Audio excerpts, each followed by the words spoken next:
Nós vamos ministrar nesta noite com a graça de Deus, continuando o estudo que temos feito no Evangelho de Marcos, e hoje nós vamos ver o tema cura e ressurreição. Nosso texto básico é Marcos 5, 21 a 43. Você pode seguir o texto na sua Bíblia ou, se preferir, prestar bastante atenção. O texto vai ser projetado aqui. Na realidade, o único texto que vai aparecer aqui é o texto de Marcos e alguns outros textos, mas eles não serão projetados aqui, os outros. Muito bem. O verso 21 do capítulo 5 começa dizendo: tendo Jesus voltado de barco para o outro lado, reuniu-se em volta dele uma grande multidão, e ele estava junto do mar. Já temos visto reiteradas vezes Jesus ministrando ali no mar da Galileia. Desde o início do Evangelho de Marcos, depois que ele foi para a Galileia, ele tem ministrado principalmente na beira do mar da Galileia. Jesus havia atravessado o mar da Galileia, regressando da terra dos Gerazenos, e onde ele libertou um homem possesso de uma legião de demônios. E feito isso, ele voltou novamente. E é por isso que o texto começa dizendo: tendo Jesus voltado de barco para o outro lado, reuniu-se em volta dele uma grande multidão, e ele estava junto ao mar. Vou mostrar para vocês mais uma vez dois slides. Esse é o primeiro, esse mostra a posição do Mar da Galileia no mapa. E o segundo vai mostrar a posição, aqui está invertido, as cidades que estavam em volta. Onde é que Jesus estava? Não sabemos. Podia ser Betsaida, podia ser Cafarnaum, podia ser Magadã, podia ser Tiberíades. Aliás, esse lago também tem o nome de Tiberíades.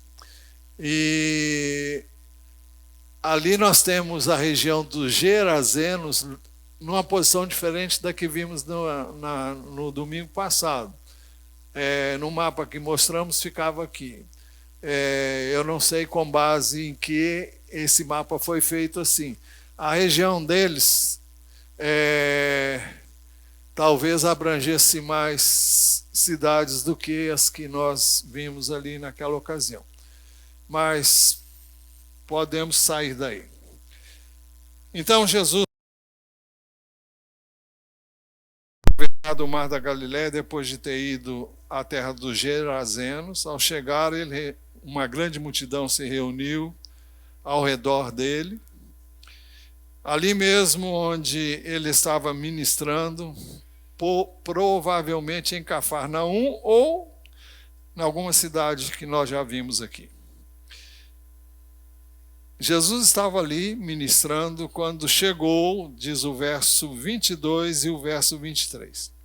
Chegou um dos chefes da sinagoga chamado Jairo, e vendo, prostrou-se aos pés de Jesus e lhe pediu com insistência: minha filhinha está morrendo, venha impor as mãos sobre ela para que seja salva e viva. Bem, o que é um chefe de uma sinagoga? Poderia ser um administrador de uma sinagoga. E o que era, antes disso, o que é uma sinagoga? Sinagoga é um lugar onde os judeus se reuniam em cidades que não em Jerusalém. Em Jerusalém eles se reuniam no templo. E nas outras cidades havia várias sinagogas. Uma das mais famosas e conhecidas, nós já mostramos aqui, a sinagoga de Cafarnaum. poderia então ter sido nessa cidade, mas as cidades eram muito perto uma das outras. Aqui chama a atenção o fato de que menciona o nome dele. Isso nós vamos entender melhor depois, logo depois. O texto diz que vendo a Jesus, esse homem prostrou-se aos pés de Jesus. E se ele fez isso, é sinal de que ele reconhecia que Jesus era o Messias, e porque jamais um judeu se prostraria diante de alguém que não fosse como Jesus, o Messias prometido. E isso é um fato inusitado, porque ele teria que vencer muitas barreiras, porque muitos estavam rejeitando a Jesus e tomar uma posição à vista de todos era um ato de coragem e também de reconhecimento de quem Jesus era. E ele se prostrou aos pés de Jesus. Uma outra narrativa paralela fala que ele prostrou-se, ou seja, é um ato de adoração. Prostrou-se não, é que ele adorou a Jesus. E ele pediu com insistência: minha filhinha está morrendo. Vem pôr as mãos sobre ela para que seja salva e viva. O texto nos dá a informação de que Jesus foi com ele. O verso 24, logo no início, diz: Jesus foi com ele. Jesus não fez nenhuma pergunta, imediatamente se dispôs a ir para atender o pedido deste homem que reconheceu nele quem realmente ele dizia ser. E, no entanto, uma grande multidão, como já vimos desde o início, seguia Jesus. E o verso 24 diz que uma multidão seguia Jesus apertando de todos os lados. Os irmãos podem imaginar o que é uma multidão enorme, de modo a apertar uma pessoa que está no meio dela. E por N razões, nós vamos ver melhor daqui a pouco. Entre a multidão que apertava Jesus, estava ali, diz o texto, certa mulher, que havia 12 anos vinha sofrendo de uma hemorragia. Ela havia padecido muito nas mãos de vários médicos e gastado tudo o que tinha, sem, contudo, melhorar de saúde. Pelo contrário, ela piorava cada vez mais. Então, esse era o estado dessa mulher, que estava no meio da multidão.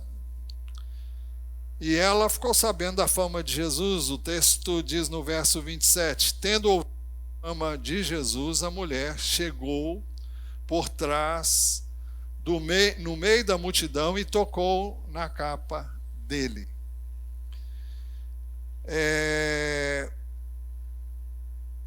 Por que a mulher fez isso?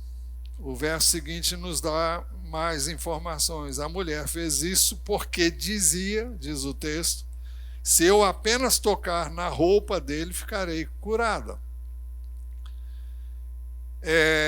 Isso significa que essa mulher cria no poder de Jesus para curar, cria que bastava tocar na sua roupa.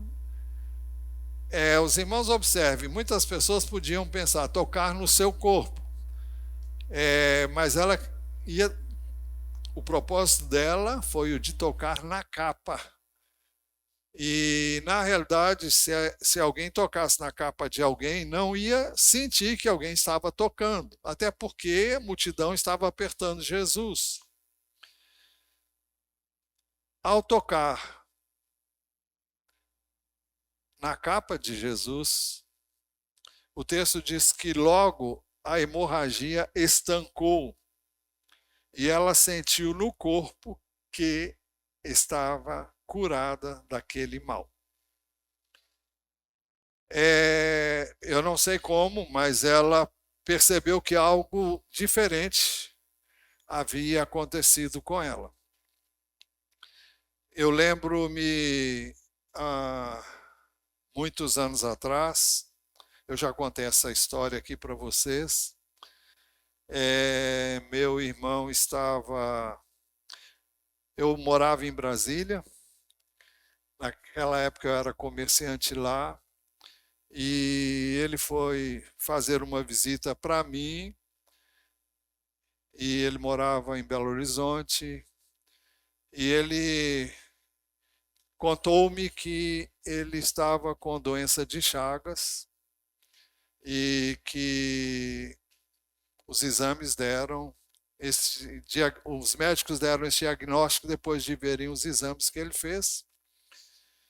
E eu fiquei sem saber o que fazer. Eu conhecia naquela época o pastor Vilarino.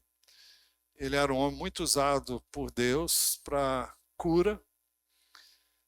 E então eu me lembrei de ligar para ele, contei para ele o caso, liguei para ele 7 horas da manhã.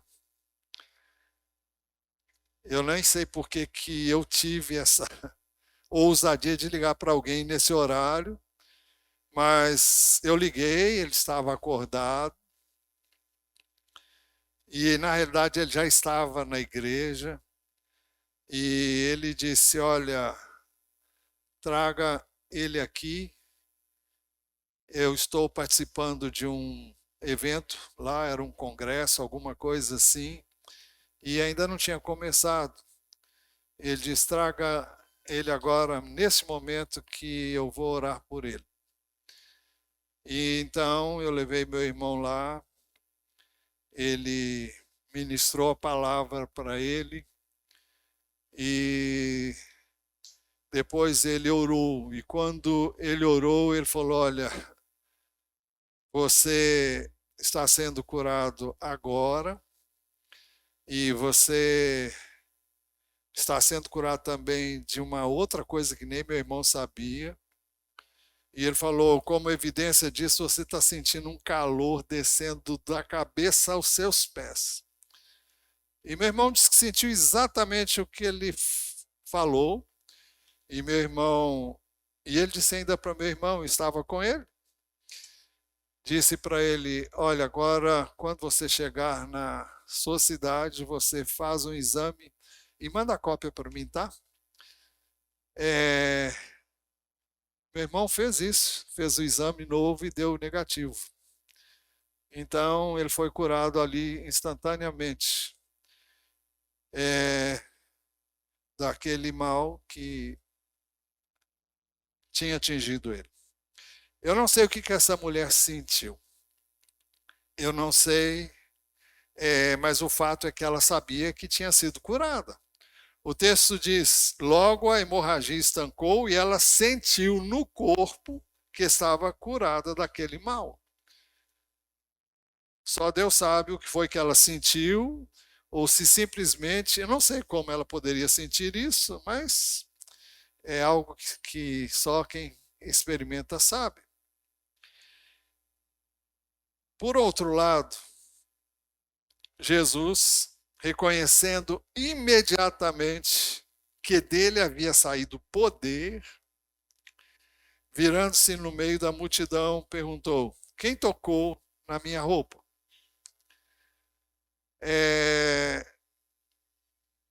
Os discípulos responderam uma coisa bem óbvia: o Senhor está vendo que a multidão aperta e ainda pergunta: quem me tocou?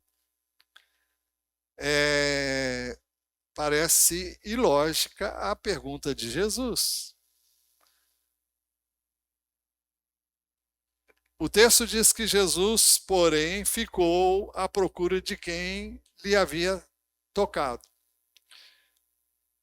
O texto diz: ele, porém, olhava ao redor para ver quem tinha feito aquilo. Será que Jesus não sabia? Nós sabemos que Jesus sabia o que as pessoas tinham no seu coração.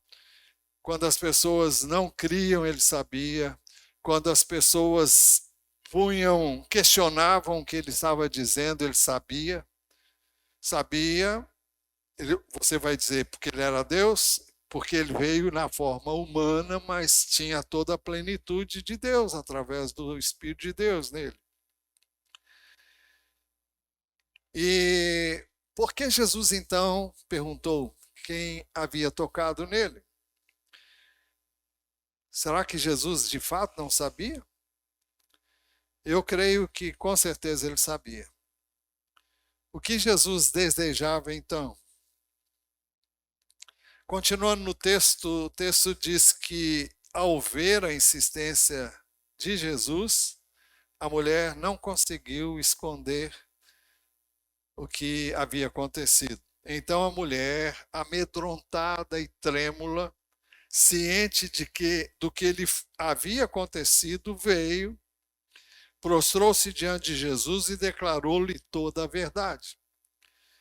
Amedrontada e trêmula. Por que essa mulher ficou amedrontada e trêmula? Parece que ela se sentia como alguém que havia roubado algo e que fora descoberto. Porque ela foi e tocou furtivamente em Jesus, recebeu o que ela buscava, e Jesus estava procurando, e ela estava talvez relutando em falar, em se expor. O propósito de Jesus, ao obrigar a mulher a falar, é que ele precisava dizer e fazer com que aquela mulher soubesse com mais precisão quem ele era. E a mulher precisava confessar com a sua boca aquilo que havia acontecido com ela, para que Deus fosse glorificado e os propósitos de Deus pudessem vir a ser realizados de maneira plena na vida dela. É por isso que, com brandura, então Jesus lhe disse: filha, a sua fé salvou você. Vá em paz e fique livre desse mal.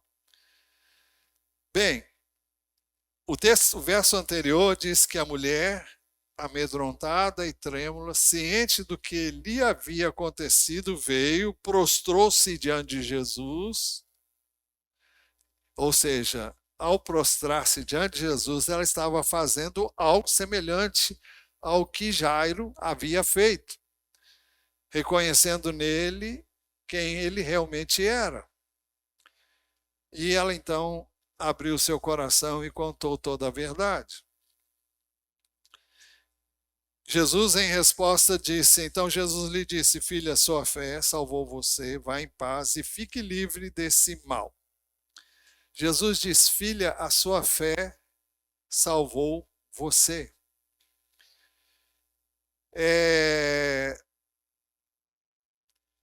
Em que sentido Jesus disse isso?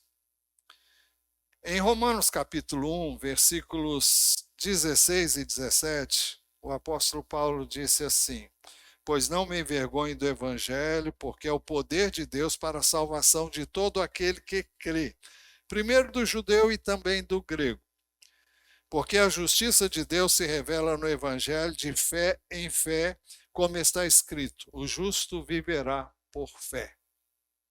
O justo viverá por fé. É uma citação de Abacuque 2:4, onde é dito praticamente a mesma coisa, mas o justo viverá pela sua fé. O sentido é de alguém que passa a viver porque creu. Isso aconteceu com Abraão, quando Deus lhe falou, Gênesis 15, e Abraão creu em Deus, isso lhe foi imputado como justiça, ou seja, ele foi declarado justo, não porque era justo, mas porque creu na palavra de Deus e Deus atribuiu justiça a ele. E o texto que o apóstolo Paulo citou, o justo viverá por fé, ou o que diz o próprio profeta Abacuque, mas o justo viverá pela sua fé, que alguém também traduziu assim, aquele que pela fé é justo viverá. Viverá aqui e na eternidade. É uma promessa de salvação pela fé na pessoa de Jesus. Então, quando Jesus diz, filha, a tua fé te salvou, Jesus estava se referindo à salvação eterna. Mas Jesus declarou, vá em paz, depois de dizer, a sua fé salvou você. Ele diz também, vá em paz e fique livre desse mal. É uma cura definitiva. É algo completo. Não era uma coisa provisória, mas era definitivo. E fique livre desse mal. Então, na realidade, aquela mulher experimentou salvação em dois sentidos: no aspecto espiritual, pela fé em Jesus, e também porque ela se viu curada fisicamente. Ela precisava não apenas falar o que Jesus, proclamar publicamente o que havia acontecido, em testemunho de Jesus e da sua grandeza, mas também Jesus queria que ela dissesse com sua boca o que Deus havia feito na vida dela por meio dele. Mas enquanto Jesus ainda falava, os dois acontecimentos estão atrelados e um está intimamente ligado ao outro. Eu me refiro ao pedido de Jairo e à cura dessa mulher que tinha uma hemorragia. Enquanto Jesus ainda falava, chegaram alguns da casa do chefe da sinagoga, dizendo, a sua filha já morreu. Por que você ainda incomoda o mestre? É fácil imaginar o que terá passado pela mente de Jairo. Jesus havia demorado ali com aquela mulher. Por mais breve que tenha sido esse diálogo, esse acontecimento, Jesus parou, ficou à procura da mulher, houve todo um clima de expectativa e isso terá demorado algum tempo. A conversa, o diálogo de Jesus com essa mulher, o testemunho dessa mulher. E quem sabe Jairo teria pensado, eu não posso dizer que ele pensou, mas ele poderia ter pensado, se Jesus não tivesse sido parado por essa mulher, ele talvez tivesse chegado à minha casa e minha filha não teria morrido. É muito fácil pensarmos assim, se fosse assim, ou se fosse de outro jeito, ou se não fosse desse modo, mas fosse de outro modo.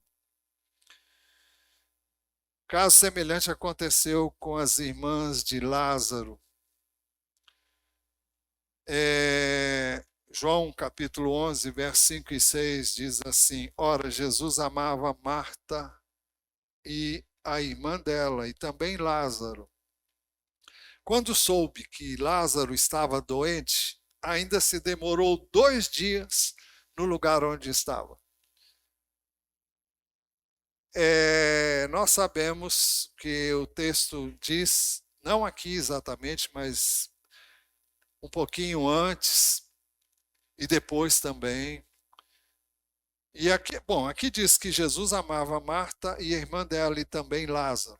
Era uma família muito querida, não significa que Jesus só amava essas 3 pessoas, mas o texto destaca que ele amava. E não obstante amar, ele ainda se demorou 2 dias para poder chegar, para sair do lugar onde ele estava.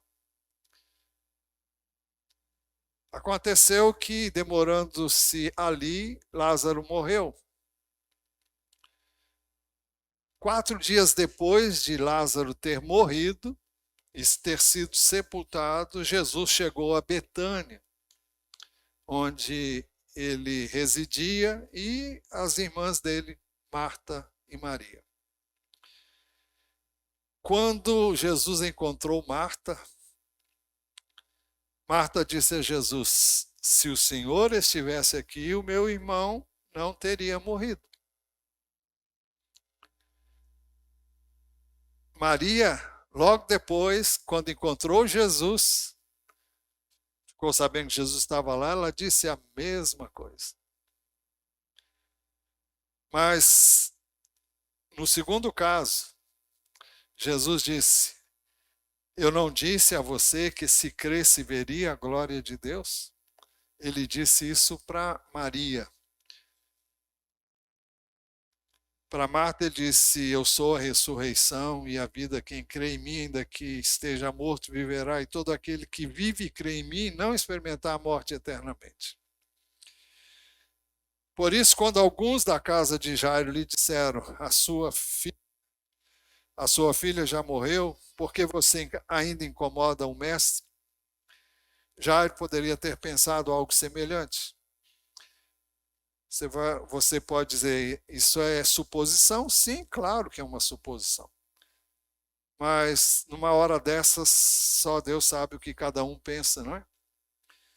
Quem sabe ele teria, naquele momento em que recebeu a notícia, perdido toda a esperança, porque Jesus não havia ido até a sua casa em tempo hábil. Mas Jesus, sem levar em conta o que vieram informar a Jairo,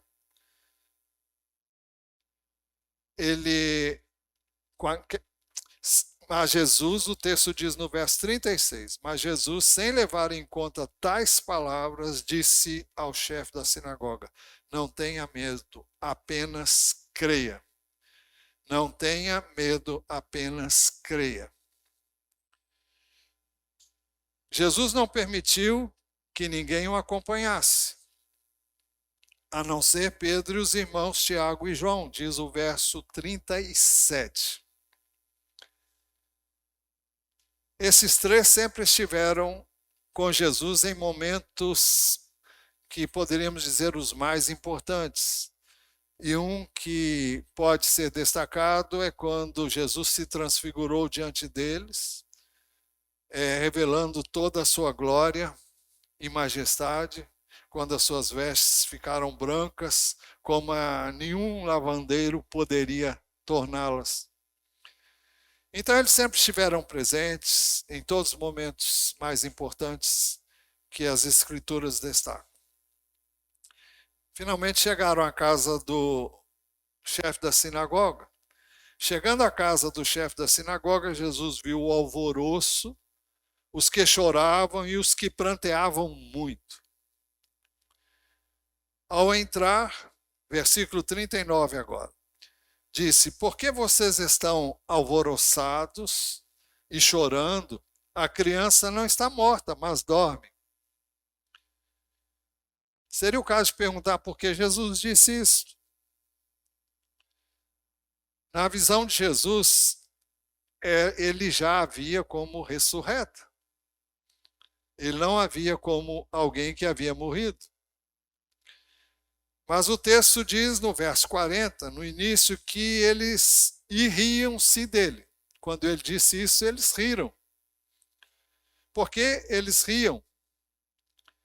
Eles sabiam que ela havia morrido. E quando Jesus disse isso, eles zombaram de Jesus. Por que zombaram? Porque não criam que Jesus era quem ele era de fato. Ao contrário do que aconteceu com Jairo, ao contrário do que aconteceu com a mulher que foi curada da hemorragia, eles não estavam nem aí para Jesus e não criam que ele era quem...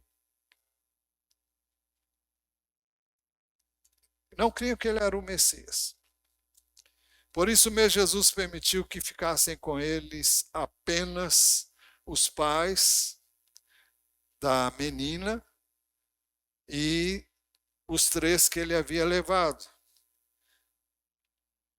Por isso que o verso 40, na segunda parte, diz: Mas Jesus, mandando que todos saíssem, levou consigo o pai e a mãe da criança e os que vieram com ele, e entrou onde ela estava.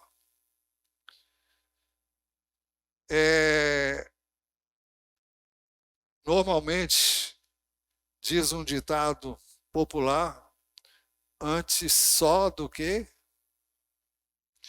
e aqui a incredulidade pesa, porque se você se cerca de pessoas incrédulas, se você se cerca de pessoas que facilmente veem tudo de forma algum tipo de incredulidade, então você é afetado. E eu não vou dizer que Jesus poderia ser afetado, mas Jesus não queria se dar a conhecer a estes que não criam nele.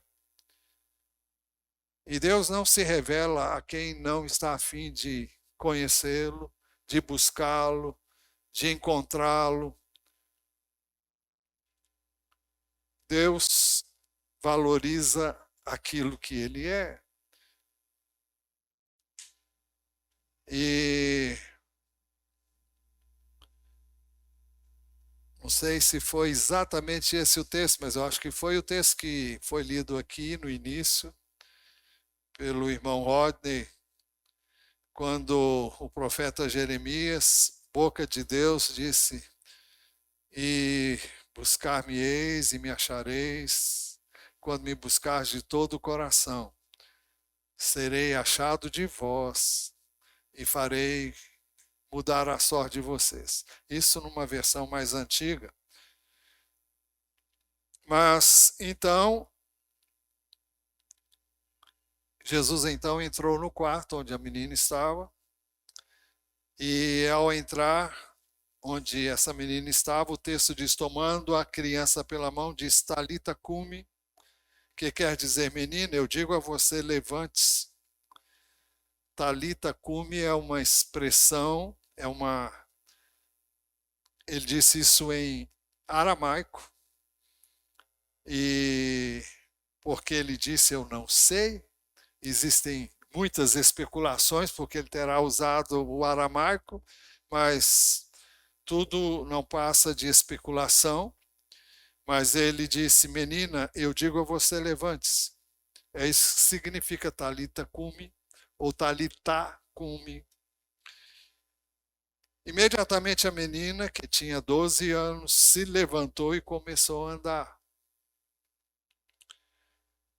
Versículo 42 ainda: então todos ficaram muito admirados. E não era para menos. Mas Jesus deu uma ordem que ele deu sempre em algumas ocasiões, e ele faz aqui a mesma coisa. Mas Jesus ordenou-lhes expressamente que ninguém o soubesse, e mandou que dessem de comer a menina. Naturalmente, essa palavra foi dada aos pais, e parece que basta dizer para não dizer que é aí que vai ser dito mesmo, né? Mas o fato é que esse acontecimento não ficou no anonimato, não ficou esquecido. Mas o propósito de Jesus não era falso, nem poderia ser. Ele não disse isso porque ele realmente quisesse que fosse propagado. Mesmo que ele soubesse que isso aconteceria, ele sempre pediu. Porque vocês viram como desde o início a multidão o rodeava. Uma multidão o apertava. E houve ocasiões em que ele não podia entrar nem na cidade. E era talvez por isso mesmo ele estava ministrando à beira-mar, que ficava um pouquinho distante do lugar onde ficava a cidade propriamente dita. Então Jesus tinha uma missão a realizar e tinha que cumpri-la até o final. E ele não queria deixar de fazer isso como o Pai havia confiado a ele. Muito bem, para concluir, quanto mais nós lemos, quanto mais ouvimos, quanto mais sabemos acerca de Jesus, mais ficamos maravilhados, encantados com a pessoa de Jesus. É algo que realmente nos impressiona profundamente. Eu, enquanto estava preparando essa mensagem para encerrar, eu me lembrei de um acontecimento que possivelmente aconteceu depois disso, e aconteceu também em Jerusalém.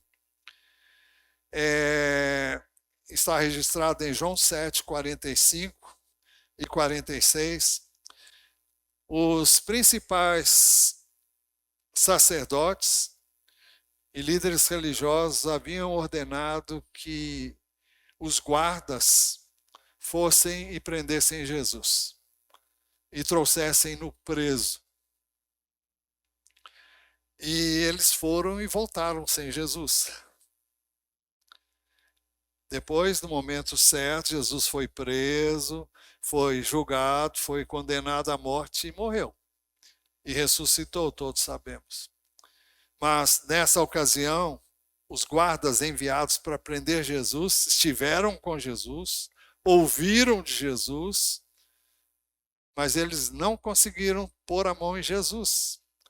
O texto diz assim: os guardas voltaram à presença dos principais sacerdotes e fariseus, e estes lhes perguntaram: por que vocês não o trouxeram? Eles responderam: jamais alguém falou como esse homem. Jesus tinha a resposta para tudo. Jesus sabia o que fazer, como fazer, de que maneira fazer, em toda e qualquer situação. O ensino, a maneira como ele agia, como ele vivia, como ele reagia, é algo que realmente nos deixa maravilhados. E quanto mais nós lemos acerca de Jesus, mais nós desejamos estar com ele, mais desejamos conhecer mais dele, e nada se compara ao que nós podemos receber de Jesus através do conhecimento dele.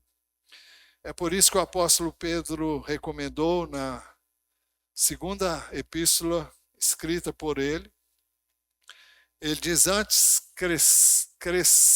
cresçam na graça e no conhecimento de nosso Senhor Jesus Cristo.